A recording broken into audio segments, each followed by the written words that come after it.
Olá, meu irmão, olá, minha irmã, que alegria ter você aqui comigo para mais um devocional abençoado da parte do Senhor diretamente ao seu coração com o tema: o que a Bíblia diz sobre divórcio e reconciliação. O divórcio é uma realidade que afeta muitas vidas, mas a palavra de Deus, ela nos orienta e dá esperança, mesmo em situações difíceis. Vamos hoje descobrir através da palavra de Deus, com esse tema, como a gente pode buscar a reconciliação para um casamento.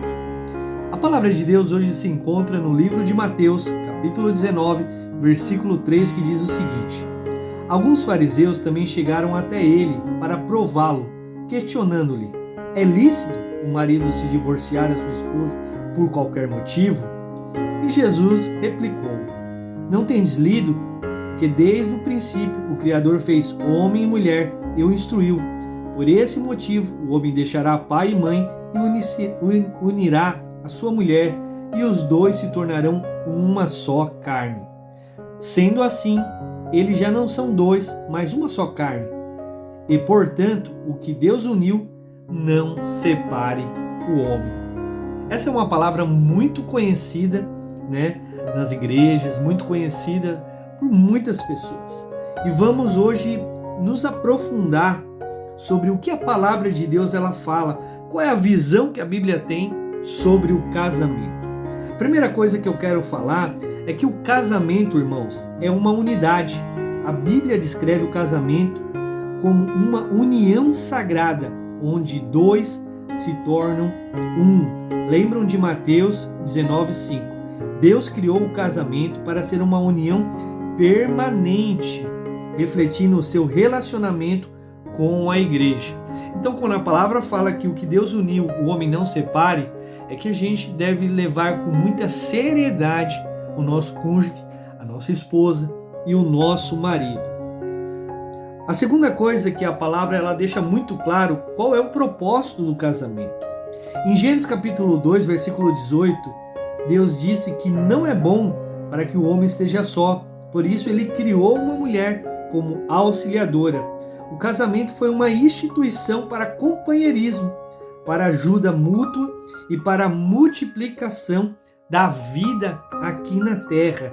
Então esse é o propósito do casamento, para que dois possam se tornar um e que eles possam caminhar juntos diante da presença de Deus, multiplicando aqui na terra e tendo uma vida muito abençoada. Agora fica aquela pergunta, irmãos? O que o Senhor Jesus, ele fala acerca do divórcio? Porque essa é uma pergunta muito comum entre os cristãos. A palavra em Mateus 19:8 diz o seguinte: Jesus explicou que Moisés permitiu o divórcio por causa da dureza do coração humano, mas desde o princípio não era assim. O divórcio ele é permitido em caso do que, irmãos? De infidelidade, mas Deus sempre prefere a restauração. Muitos irmãos da igreja eles vêm perguntar se devem separar, se não devem. A minha orientação sempre vai ser a mesma, de acordo com a palavra, irmão. Deus ele sempre vai optar por uma restauração. E ele deixa claro, óbvio, existem pessoas que têm um coração tão duro que não conseguem perdoar, existem pessoas que têm um coração tão duro que não querem uma reconciliação. Aí está livre caso houver uma traição. A palavra deixa muito claro. O caso da infidelidade, Jesus ele destacou a seriedade do casamento e ele requer muita fidelidade. Então você que está me ouvindo, cuide para ser fiel ao seu marido, cuide para ser muito fiel à sua esposa. A terceira coisa que eu quero falar hoje é a possibilidade de uma reconciliação. Sim, traições acontecem, não deveriam acontecer. Quando acontecem, machuca muitas pessoas. Não apenas machuca o homem, a mulher, mas às vezes tem uma família envolvida, há filhos, o pai que sofre, há uma mãe que sofre, há um sogro, há uma sogra. Nunca vai ser bom e nunca vai ser lucrativo ou benéfico o divórcio para ninguém. Por isso o Senhor ele nos orienta a reconciliar. Olha o que a palavra em Colossenses capítulo 3, versículo 13 diz: somos exortados a perdoar uns aos outros, assim como o Senhor nos perdoou. A reconciliação é possível quando há um verdadeiro arrependimento genuíno. Então, pastor, como é que eu posso reconciliar o meu casamento? Você vai ter que buscar ajuda, irmão. Você precisa buscar ajuda, talvez numa igreja, com um pastor, com uma pastora, de preferência, pessoas que trabalham na área do casamento, para poder restaurar todas as partes. Por quê? Porque quando há, irmãos, realmente uma traição, vamos supor que o homem traiu a mulher. Há uma ferida, por mais que a mulher pegue e fale assim, eu vou abrir uma oportunidade para uma restauração. Aquela mulher precisa ser curada daquela ferida. E aquele homem, ele precisa ser tratado no pecado de adultério dele, de prostituição. E depois precisa ser restaurado a comunhão dele com o Senhor. Então é importante que você busque ajuda. Buscar uma ajuda pastoral e um aconselhamento cristão pode ser crucial para uma restauração.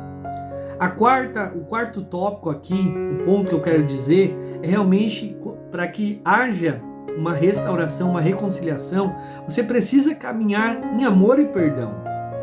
A palavra de Deus em 1 Coríntios 13, 4 a 7 diz o seguinte, que o amor ele é paciente, o amor é bondoso, sem inveja, sem vaidade, que tudo sofre, tudo crê, tudo espera, tudo suporta.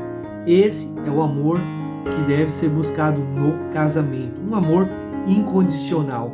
Não tem como, irmãos, você restaurar o seu casamento ou a sua vida se você não buscar o amor incondicional que está aqui em 1 Coríntios 13, capítulo 13, verso 4 a 7. Você precisa ter esse amor incondicional, ou seja, o que significa incondicional, pastor? O que não tem condição.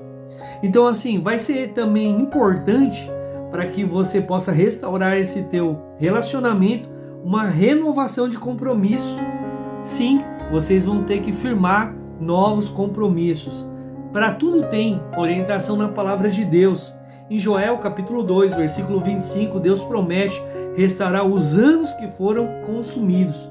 Com a ajuda de Deus, irmãos, o casamento pode ser restaurado, pode ser renovado e os compromissos podem ser fortalecidos. Tudo é possível àquele que crê, desde que o homem e a mulher estejam dispostos realmente a buscar o Senhor. O divórcio, como eu tenho falado, é uma situação difícil, mas a Bíblia sempre vai nos oferecer esperança e orientação. Deus valoriza muito, mas muito mesmo, irmãos, o casamento e deseja reconciliação e restauração. Quando buscamos a Deus e seguimos seus ensinamentos, encontraremos forças e sabedoria para enfrentar os desafios de caminhar em amor e em perdão. Então, se você está passando, irmão, por alguma dificuldade no seu casamento ou conhece alguém que está, eu te encorajo hoje a você buscar orientação em Deus, o apoio na igreja, com seu pastor, com a sua pastora. Não desista do seu casamento. Busque uma reconciliação e uma restauração. Em nome de Jesus. Amém. Vamos orar? Pai, em nome de Jesus, agradeço pela vida de todas as pessoas que estão conectadas comigo, que eles possam restaurar os seus casamentos, que eles possam entender o propósito divino, eles possam entender o valor da família. A tua palavra declara, Senhor, em Joel, que o Senhor pode restaurar os anos, Pai, que o gafanhoto destruiu, que o Senhor pode restaurar qualquer coisa. Nós cremos no Senhor. Eu libero uma palavra profética sobre a vida de todos que estão aqui. Haja restauração em nome do Senhor.